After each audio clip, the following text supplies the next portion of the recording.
Kathryn. Good to see you. Thank you so much for your time. You're so sweet. Thank you. It's good to see you too. I love this movie. You are so good in this movie. Congratulations. I feel like there's two things at play here. It's a bit of a two-headed monster. There's the friendship kind of component and dynamic, which I really enjoyed, especially with your character and Lana's character. And then, of course, we have a shark in a cave, right? How do you navigate those two things? Because those are completely different things that come together so nicely in this film, I feel like. Thank you. I feel the same. I think this movie, the root of it is friendship, right? A group of friends going on a last adventure before they start their personal individual lives, and then it goes completely south. I think we can all relate to having to leave your friends and become your own person and maybe not be so codependent. Um, I think it was all on the page. It was a blacklist script. The script was phenomenal. The characters were really fleshed out and not like one dimensional. It was real people. Then we got a great cast. Lana Condor is my favorite person on the planet. She's just the most wonderful powerhouse movie star. Nico Hiraga, incredible, coolest guy in the world. Gavin, Casalegno, an angel among us. And then Tommi Rose is like a ray of sunshine, mermaid, princess. And everyone shines so good in this movie. They really do.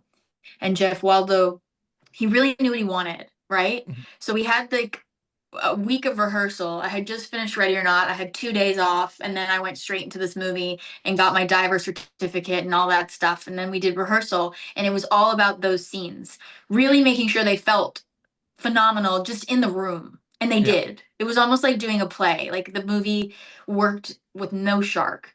And then we got there on set, and PD, we didn't have to do anything because we were fighting for our lives on set. We were in the water. It was no No. acting anymore. It was solid. We were solid. We just had to show up. No, absolutely. Good segue to my next question because I'm a filmmaker as well, so I think about these things. But we're going to see a scene, with everyone in the cave, right? And then it cuts to another scene, and the runtime is like, 2, 3 minutes. But I know, that there's a good chance that took like the whole day to film or like more than that. When those big scenes happen, those long scenes, do they feel like their own mini project, mini movie, or do they overall feel part of the Devil's Mouth? I would say you're right. I would say specifically the end of the movie felt like its own movie. It felt like a different energy, a different tone, like true horror action survival. And I think the beginning of the movie, the very beginning felt like a rom-com or Mhm. something, a vacation holiday could have been a comedy. We don't know which way it's going to go. Mhm. So I think that's phenomenal. I think that a genre film should be fun and entertaining, and it should keep you on the edge of your seat.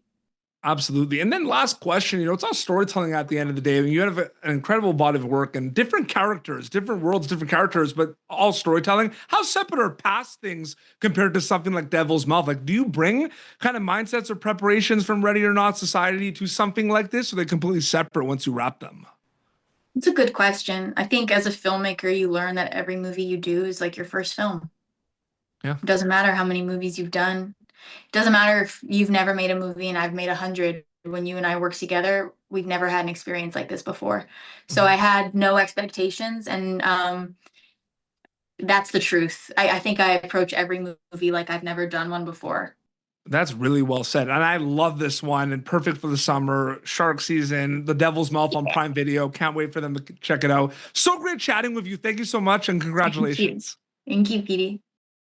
Thank you for tuning in to Popternative. Make sure to check out our past episodes of Popternative on YouTube. This has been an Autograph Communications production.